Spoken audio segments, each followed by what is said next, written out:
Hello and welcome, Star Wars fans, to this week's episode of Duel of the Ranks, a show where we debate takes so hot that they'd melt a planet with twin suns. My name's Brody, and I'm joined this week by my co-host Amanda, as we attempt to discover what story is truly the best from a galaxy far, far away. On this week's episode, we're going to be discussing ranks and hot takes from The Mandalorian, Chapter 11, titled The Passenger. By the end of this episode, we'll have a definitive answer on where this piece of Star Wars content ranks amongst the rest. Now, if you're watching the YouTube video, you'll probably notice something pretty big. Something's different about today. Hopefully in a good way. Yeah.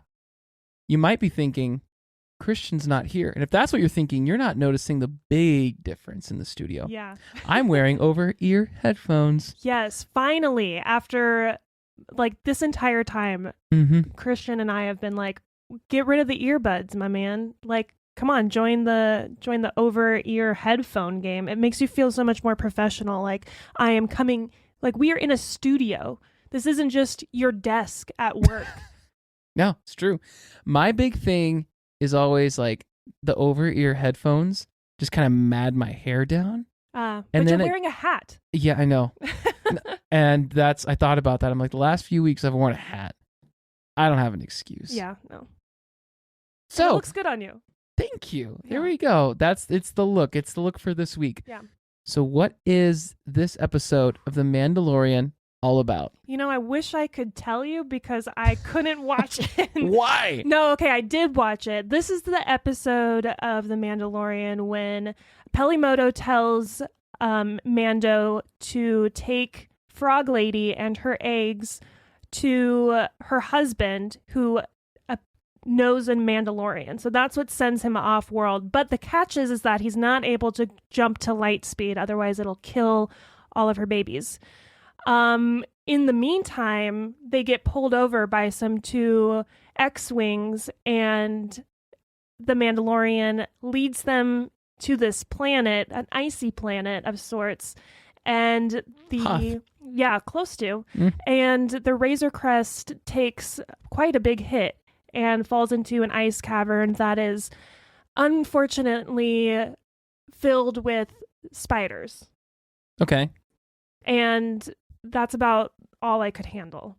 And you got lost with the spiders, specifically. Yes, the spiders. That is my number one fear. Even like cartoon spiders that are meant to be cute. I think it has to do with like the multiple eyes that just don't sit right with me. And these ones are so alien and so aggressively terrifying. They're just so scary. Have you seen the movie Alien?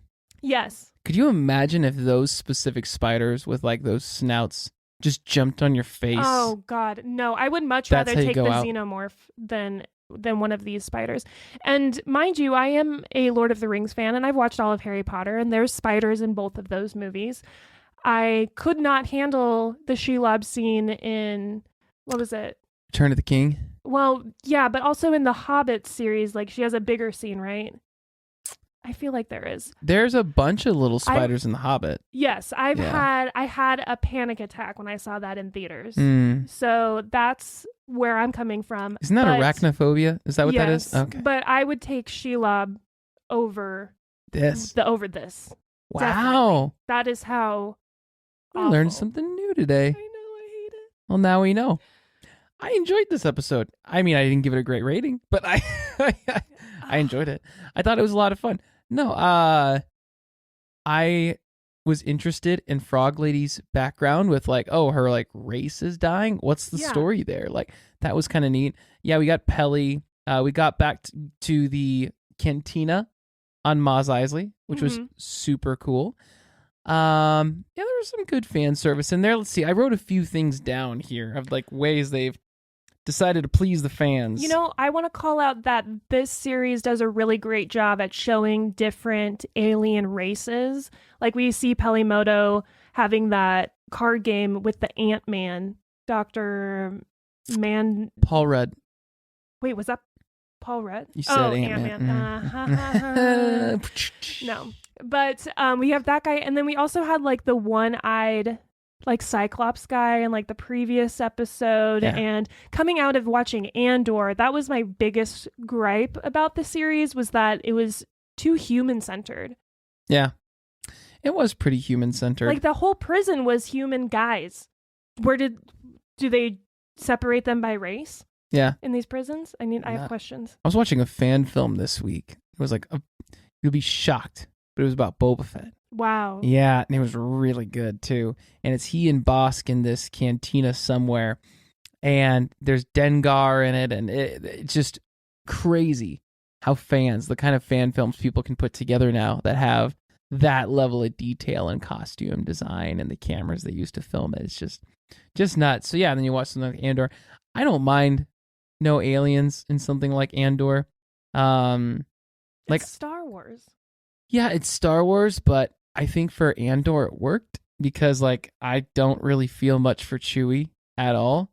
Like when he died, I was like moved. I was like, wow, that's the end of Chewie. And then he like turns out he wasn't dead in The Rise of Skywalker, and I was so annoyed. I was like, no, should have committed there. But you know me, I love death, so I'm also an advocate like, yeah, kill him. Wow. That's actually terrifying. Okay. Yeah. Well, I hope you never advocate for my death. Moving on, there was also, again, back to the spiders. They, I don't know if you know this, but they actually come from concept art, these paintings and drawings from The Empire Strikes Back. Yes, Ralph McQuarrie, Yeah. icon. Yeah, pretty cool that they were able to bring them back. Also terrifying. I did look at the drawings before this episode, and they are very accurate to what they end up portraying in this. I would be more afraid of that Wampa than I would be the spiders. The Wampa. That thing that attacks Luke in The Empire Strikes Back. That snow bear thing. Yeah. I'd be more afraid of that. No, definitely the spiders. Really? Yeah. Like their tube shape and like their mouth. Oh God, no, I'm serious. It's like, it was really upsetting. So in order to watch this, I had my husband, Jake, I had to call him into the room. I had a blanket over my head and I was like, can you narrate what is happening for me right now? And he did a great play-by-play. I think he might have a future career in like sports broadcasting or something, because he hit every note that was going on. And I would try to peek through, and then I would get another glimpse of like a mob of spiders chasing them. And so I kind of guessed when it came to the technical aspects. I threw on a 4. Okay. Because I guessed. Because it was unsettling. From how it sounded. So it seemed pretty effective in making something so terrifying. I just think of Jake. There was this guy. He's a Chicago Cubs announcer from like the 80s, 90s, forever. I don't know when he died, named Harry Carey. I'm just thinking of like someone like that narrating Star Wars. Like, wow, you see that? Those spiders, there's so many of them. It's crazy. Now they're just going off. I would love that. Or like Sunday Night Football. I would love to see one of those folks narrate Star Wars for me and just see how Jake it turns was great. out. He was like, and they shot him, but it's really not doing anything. And now they're running away here. And there's like, he just threw like webs out of his mouth. And yeah. Doing sound effects. And he gets up the gun and bang! And goes for the kill. Yeah, cool. It was an emotionally exhausting episode for me. All right. Cool. Well, which is quite the emotional roller coaster, because last week we were just talking about how freaking awesome that episode was. And I wish I could say the same for this one. Yeah. Unfortunately, my own personal bias against spiders is probably bringing this down. And we also have to throw in that Christian is not feeling well today. So he has not been able to watch and score this episode yet. So it hangs in limbo. It freaked him out even more than it did you. He couldn't even make it to talk about it to this episode. It made him physically sick. It made him ill. The view of spiders made him ill. No. Christian, he didn't get his ranking in, though. I'll tell you that. So we don't actually know because he's so sick, couldn't get his ranking. So we don't even know what it's going to be. But I gave it a 69.6%. You gave it a 63.2%. So right now it sits in that 66-ish% range. I'm going to guess Christian's going to give it like a 72%. Knowing him, He probably likes the nod to like Empire Strikes Back lore-ish. Yeah, I could see him giving it a good number. So I bet you this thing ends up around like a 67%, 68 overall. So not great. No, but it does remind me of a hot take that I had earlier when we were reviewing Mandalorian Season 1, which was I anticipated that Baby Yoda would go to the dark side. And I think this was kind of the writer's first step in trying that theory out. Yeah. Because he is eating the last of this woman's lineage. Mm-hmm. Like just casually popping them back like they're just gummy bears. Candy. Yeah. I know. And burping in her face. Like, oh, your spawn tastes so delicious to me. To be fair, they were unfertilized eggs at this point, so there was no life in them. But yeah, he did, very nonchalantly though, pick up a baby spider and eat it with no problem. So if that thing was fertilized, we can only assume now he still would not have given any sort of craps. Yeah, I do want to point out, I did watch the part where he eats the spider. And it was fine because you didn't really see the spider. But that looked like kind of the first instance of the child getting CGI is what I thought. Yeah, I saw it. Yeah, it kind of knocked the technical aspects for me because it looked very, you could just tell. And on top of that, there's one point where he puts him down and Baby Yoda, or Grogu, he runs to the back of the ship. And it almost looked like he's on like a track or something. He's just he just rooms forward. I'm like, all right, that kind of took me out of it a little bit too. Yeah. The magnets on the ground or something, but was not a believable motion, to say the least. So, we forgot to even talk about the beginning of this episode, if you remember, is when he is riding his speeder bike back with Boba Fett's armor. I loved that scene. That was so great. And these I don't know, what would you call them? Bounty hunters or marauders? They just kind of set up a trap and get him off of the bike. The bike crashes. Baby Yoda goes flying. Literally, as I'm watching it, before he falls, I'm like, Baby Yoda needs a seatbelt. Where is this? I thought this was a kid's show. But didn't Come on, Disney Plus. But think about it. If that thing flips on its head, right? Like it just like, next thing you know, and he's wearing a seatbelt, Baby Yoda is going to be like just smashed into the ground like jelly. So, I mean, he's got the Force. He can like cushion his landing. Mando's got a jetpack. Mm-hmm. Loved that fight sequence. I loved how he gave him the jetpack. Yeah, and I just love how like the guy, when he falls, doesn't scream to his death or anything. He just accepts it on the way down. It's like, I'm going to die like this.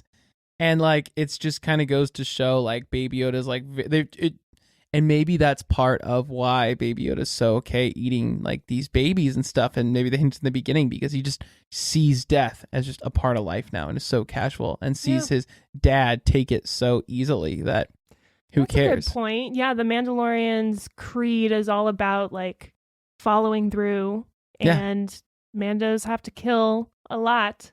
So Baby Yoda's growing up being indoctrinated by this violent warrior. Yeah.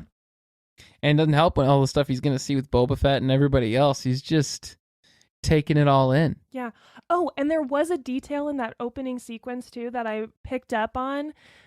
Right before it cuts to the Mandalorian title, it kind of is on his helmet, and you can see the like slime on his helmet from the crate dragon in the previous episode. And I was like, oh, love that beautiful detail. Yeah.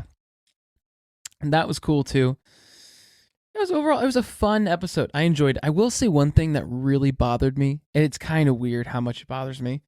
I put myself, so like, I get anxiety like anybody else in stressful situations. And if I'm being chased by an armada of spiders, just they're all coming after. They're rolling deep. They're coming after me. Mama spiders in the back, looks terrifying, and you're running next to me, and you're kind of struggling to run, whatever. And out of nowhere, you start leaping hands and feet, like 15, 20 feet in the air, like whatever, like to get that great distance or whatever. I don't know why that bothered me so much, but that would just like throw a new thing into the situation where like, oh, okay, you're doing this now. Like, I mean, she's playing to her resources. she is, but it just like bothered me. I was like, man, like you're not. And the fact that she was running basically like because it took so much energy for her to collect herself and then jump again when she was already running at the same pace as him. It's just like, look, stop being extra. Just like, come on. No, I thought you were going to say what bothered you was that the X-Wing pilots come back and then they don't even help him. I mean, they shoot off the... They do help him in that way, They kill the spiders, and then Mando's like, oh, can you help me, like, piece up together my... Yeah, imagine if you didn't And they were like, nope, bye. Yeah, what if you didn't have mechanic skills? Like, Yeah. they would have just left him to die. We're going to save you just so you can, like... That's very anti-rebellion. Yeah, they're like, you were going to get eaten probably pretty quickly and killed, and now you're just going to freeze here. Freeze to death. Yeah. A more painful death. Yeah, they're real kind over there. And he had a woman with her like eggs. Yeah. Women and children they don't even care about. Uh-huh. I'm telling you, man. Not as good as they seem. I don't know. I thought it was interesting to see like this is what I guess the Republic is doing now. Yeah. Like, you know what I mean? Like X-Wings, you come to think of them as like, yeah, these heroes, this and that. Now it's just like whatever. They're just patrolling. Cops. Yeah. Yeah. Whatever. They're bored. Like they're definitely, you can't tell me they're not bored. Oh, of course. That. Yeah. Just went out of their way to make a problem with Mando. But I think they appreciated the chase. Yeah, like I think they really like, were. That's the most exciting thing that's happened to them. Yeah, it's like they're like, we don't want to shoot you, but we want to chase you down. And yeah. That's why it's like, look, we don't really care about you, but we see this creature thing, so we're going to shoot at it because, you know, it's something for us to shoot at because we can. And then leave. Yeah. Because then we don't want to actually put in the work to help you. Yeah, we just want to shoot something. Yeah. Like, Thanks for giving us that excuse. yeah, they're very, they're about their guns. They want to drop the law down. They're about their guns. And when we talk about this more, I'm like, are we still talking about Star Wars? Or are we talking about something else? Anywho, yeah, I still enjoyed watching it. I didn't. I will be curious to see what Christian says about it. But yeah, so you ranked it, what was that again? 69.6%. And I gave it a 63.2. It's not great. No. It's not great. Yeah, this is going to be one of our lowest live action episodes, if not our lowest live action episode of anything yet. Looking back at the full show rankings, yeah, it doesn't look like, I mean, I'll be curious to see if like Obi-Wan or anything is lower than that, but Or I mean, Book of Boba Fett, that chapter that has the Mandalorian in it is definitely the lowest rated. it is in my book because it shouldn't be the Book of It's Exactly. a fine episode of the That's Mandalorian. What we decided was, yeah, it'd be a great episode of the Mandalorian, and that brings up like season 3 is supposed to start soon, and you're just gonna open up with Mando and Grogu back together, and everyone's gonna be like, "What the heck? We just watched that cathartic separation." Yeah, imagine And then if you're you just didn't like, "Oh, watch they're that show. back together." Yeah, everything's fine actually. It turns out. So it looks like the Book of Boba Fett. We do have that episode, and so it looks like that one. Oh man, 59. oh, A 59.2 is what we ranked that episode of Book of Boba Fett. are you sure The that Mandalorian. is what? Oh, that it is? has to be what it is. The Return of the Mandalorian. Yeah. So I don't think any Yikes. episode of Mandalorian will be that bad. Oh Even man, this one. that's pretty rough actually. That we gave it that. Looking back, I'm sure there was a great But it was a good episode of a different show. of a different show. We gave it that number because it didn't work with the overall story. Yeah, you can't have the Book of Boba Fett and then be like chapter 11, the Mandalorian. Yeah, we're not gonna at all, and it didn't like help his story at all. Yeah, that's rough because that was a fine episode in of itself. It's probably the best episode of the show, maybe. I don't know, but that's pretty rough. And the one following it, From the Desert Comes a Stranger, was pretty high, and I hardly remember what that one was about. That Oh yeah, one that's was Cobb Vanth. And yeah, Cad Bane. That was a good one. Yeah. All right. Yeah, we gave that one a pretty good ranking. And it looks like Kenobi, lowest we had was 67% for episode 4. And the Mandalorian, we do have we have a couple, 166, 169. Okay, it's not unprecedented. So it doesn't look like this is going to take the cake for the worst piece of live action Right. Star Wars yet, by any means.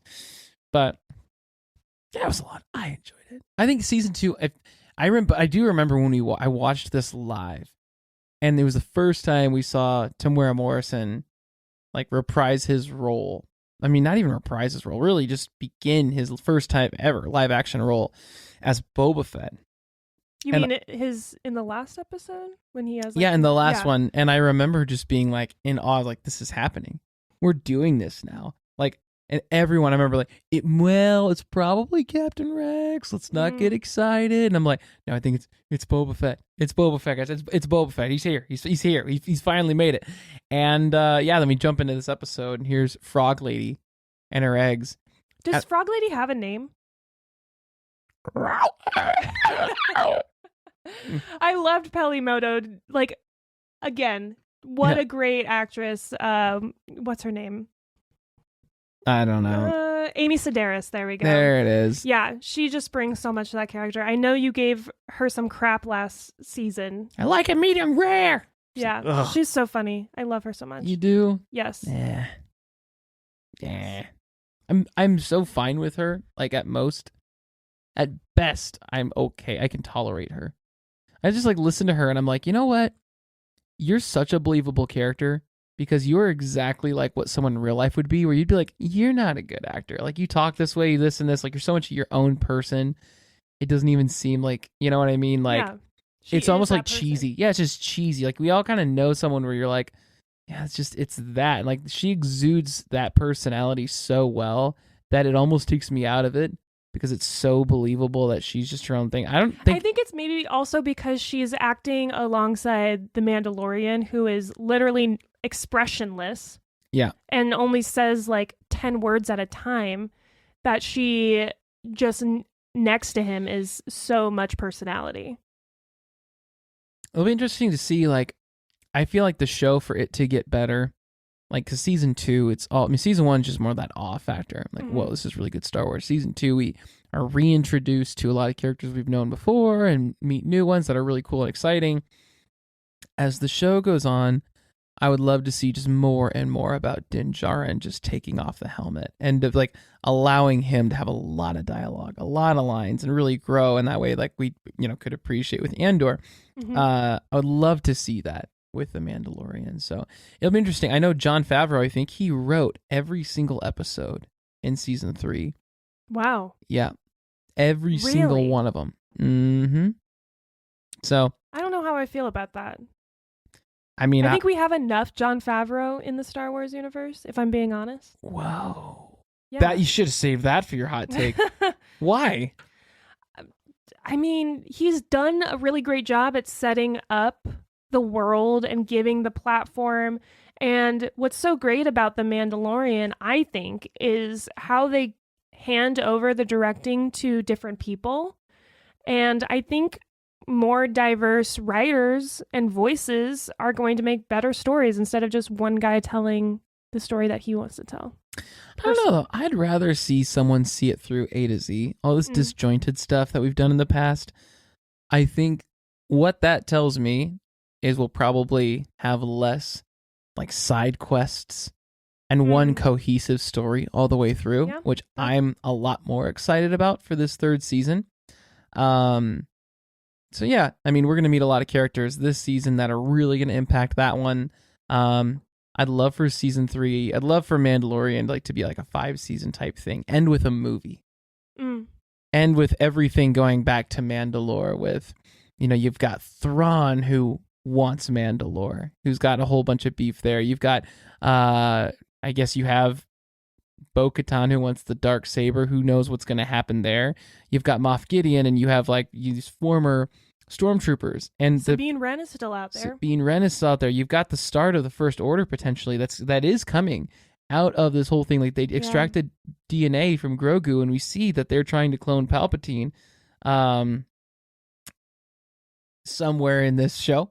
And so I don't know. I would love to see it all comes back there, all converges, like all the characters we've met. You see Boba Fett, Luke Skywalker, Ahsoka, bring Kit Fisto back from the dead.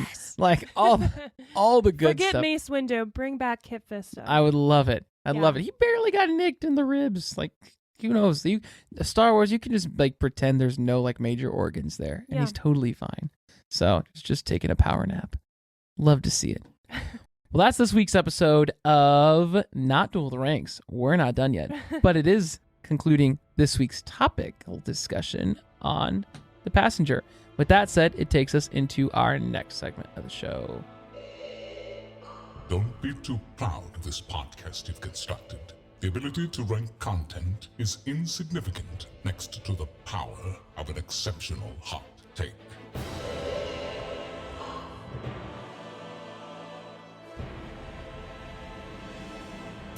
It is hot takes time, and Amanda, you have got a hot take for us today. I hope I have a hot take. My hot take is that the spider species is the most terrifying species in Star Wars. I'm sure that's a hot take, and I'm sure there are people that, because that ruffles my feathers a little bit. Like the most. What comes to mind as more terrifying? Ewoks. Fair. There's nothing about them. Everything about them is unsettling. Things like wolves in sheep's clothing. Like, if you're evil, and I can see you're evil, like, I but get they're cute, and that makes it unpredictable. I like evil as cute, but this is evil as evil. Now, if I can't predict your next action, like a lion, like I'm more scared of. I mean, I'm not more scared of a bear than a lion, but it's just like a lion, it's going to eat you. But the bear, you've got that like anxiety. You're like, okay, is it or is it not? Mm-hmm. What's going to happen? And I guess with that being said, I guess I like my chances more in that scenario with a bear because it may not want to mess with you at all, whereas a lion is more likely to. Same thing, I guess, with an Ewok. You got a better chance of walking out of there than you do with the spiders. Yeah. But as an audience, like as in the audience, you're just watching that and I'm like, the unpredictability of an Ewok where it's just going to stab you. You don't know it's coming. That's not terrifying, though. These spiders are terrifying. I'm saying that they are the scariest species in the Star Wars universe that we've been introduced to. Let's see. What else is scary? I'm trying to think of episode 1. Nothing really there. Geonosians are pretty freaky to me. They are. I've always been made uncomfortable by the probe droids because they also have spider-like design. Okay. Yep. I think there's too many things from episode 4 either. Episode 3. I don't know. I don't think I can put the spiders up there. I would put Ewoks above it. So I'm going to go ahead and disagree with you. It's a good take. Let us know what you think is, if you have anything more scary than those spiders. I'm trying to think. Maybe there was something in Andor that was freaky too. I can't pin it. I know I saw something at some point. Probably Lord Sidious when he's in The Rise of Skywalker looking all messed up. That'd like be pretty. Puppet. Yeah, that'd be pretty freaky to see. Snoke is pretty creepy, but again, I'm talking about a species. Yeah. Now Palpatine's in his own camp right there, whatever he is by that stage. He's whatever he is. So I'm saying Ewoks.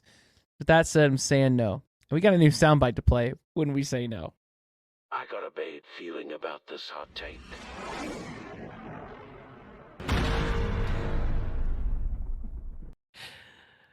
So that's that. Yeah, we got some feedback from our listeners that it didn't make sense that we were saying you had a lack of good take and it was a cold take when we agreed it was a hot take. Yeah. So we had to update our soundbite. So hopefully this will appease the masses a little bit more. Well, they'll find something else to hate on us with, Yeah. and we'll keep making changes. Yeah. All Right, but what about you? Do you have a hot take?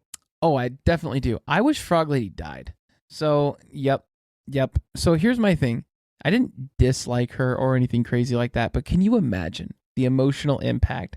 Like, here's Baby Yoda the entire episode, eating her eggs, not caring, burping in her face. The disrespect of this child. Mm-hmm. It's terrible. So she ends up dying, right? Like, she gets killed off by the spiders. Something happens. Now it's up to Mando to bring the eggs to her husband. And deliver the bad news. And he's got to, like, again, fertilize these eggs to keep their species going. that makes the episode in my mind so much more compelling. And there was a real loss, and Yoda and Baby Yoda is just like kind of sees like, wow, like it becomes so much more real for him. He sees death at the beginning of the episode where it's taken by Mando, and at the end of the episode he sees Mando trying to preserve life to save her and fails. I think it makes this episode far more compelling, and it makes it sadder. You end up caring more, I think. You know, I love death. Can always come back to that. All right, so yeah, I'm gonna vote myself up for that. Yeah. But we do know that she comes back for next episode. She does come back. Yeah, her storyline is not done yet. I did want to call out how freaking smart she is. How she like reprogrammed that droid to be a translator for her. Yeah, snaps to her. And Women in STEM. And she immediately started just talking smack too. He's like, I thought Mandalorians upheld their word. Yeah, she was like, only child stories. Yeah. Yeah. All right. Well, with that, it's time for the last segment of the show, Trivia Time. To Trivia Time!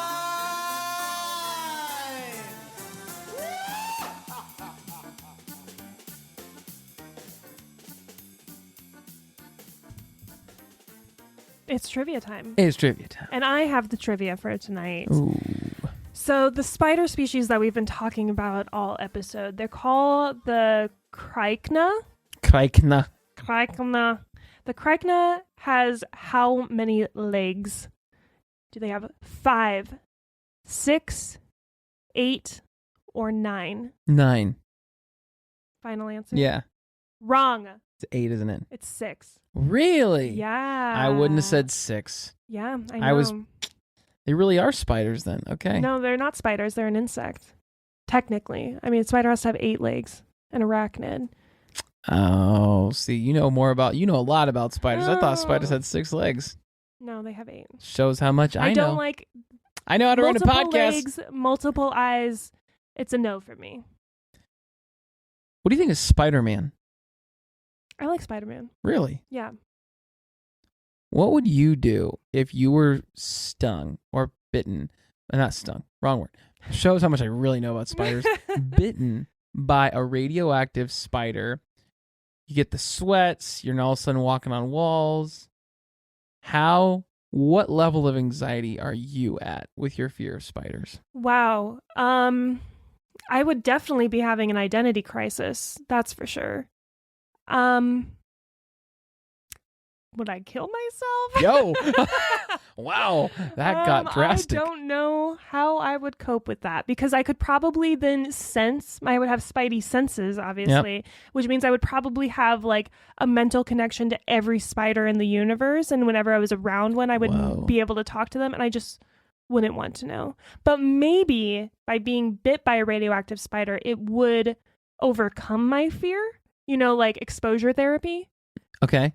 So what would your superhero name be if you were bit by a radioactive spider with those powers now? I don't know. I think it's pretty simple. I think it's just Spider-Manda.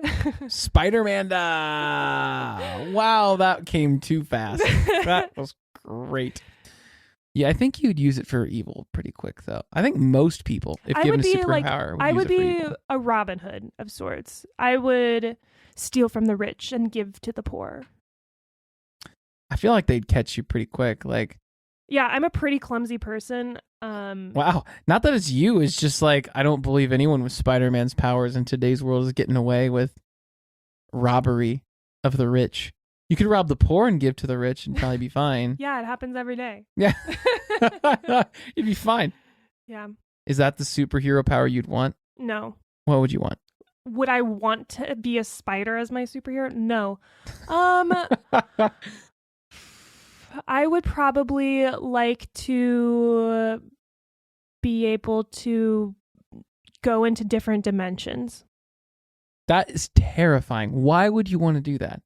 At will. So that way I could live out whatever timeline I'm married to Adam Driver in and see how that would work out. Sorry, Jake. Wow. Well, Jake, you got a spot in our couch when Amanda decides to leave for the dimension of Adam Driver. So you've already announced use it for evil. There's already the first thing you do is hurt people. Yeah. All right. Well, if I had a superpower, I used to always say teleportation, like a lot of folks, but like Nightcrawler from X-Men, who knows? You might end up in a wall. Yeah. You might end up. Who knows where you're really going to end up? That's a good point. Yeah, because the Earth is always shifting. Yeah. So you have to account that when you're like transporting. But when I think of like interdimensional travel, I'm thinking more like Dr. Manhattan level of like, what is reality? How can I bend reality? I like the thought of being able to slow down or speed up time at will, without at all affecting my human form. Like just being able to look at my mind. Like I know Professor X could do that, but it's like freeze time and you get to navigate at a regular pace. Oh yeah, or like, if I wanted to like be a professional athlete, it'd be super easy. Barely an inconvenience. You just like slow everything down, walk faster than everyone, and they're like, how does he walk so fast? You could play like professional soccer. Mm-hmm. You could be in the NFL. That's true. You could do anything. You could be a multi-bazillionaire. He was at one end of the field and now he's over there. You want to see me run back to that wall and here again? Want to see me do it again? Like, I love that. SpongeBob reference. Yeah. I don't know, but I don't think there's anything else like the Force, all that stuff. There's not a single Star Wars power that would be like my go-to. Because if I had the Force, like, how long before you use the dark side? Definitely. Yeah. Yeah, my brain is so susceptible to that. It's just not going to be pleasant for somebody. I wish I could have like martial arts skills, like be able to swing my body around and fight and kick and jump and things like that. So you'd like the Matrix? Yeah. Yeah. I guess that's cool too. Like Phoenix, what is it for? Jean Grey from X-Men. She's basically a Jedi but can fly. So that'd be pretty cool. Telekinesis. Well, we got very off, and that's where we've realized again when Christian's gone. That's when the other thing. Not only does he provide a ton of lore that I'm sure we missed on this episode, but when we just get derailed, he'll find a great way to be like, and that's why we're talking about this Mando, episode. Chapter 9, Yeah. and now he's not here, and I don't know how we get back to it. Realistically, we're 37 minutes in. We're done with the episode. We're done with the episode, and if you're the audience, you should be too. Go do something else, but first, subscribe to Duel of the Rings. Go check out our YouTube page. We're doing a whole bunch of stuff with that. It's a lot of fun. You want to know where to find us? Go just Google Duel of the Rings. And we have a lot of goals and exciting plans for the next year. So we are very excited about all of that. And we want you to join the journey with us. Join the journey. We've got a Discord. I've been saying it for a while. It's coming. It's going to be here not too long. You'll be able to join us for an awesome group chat experience.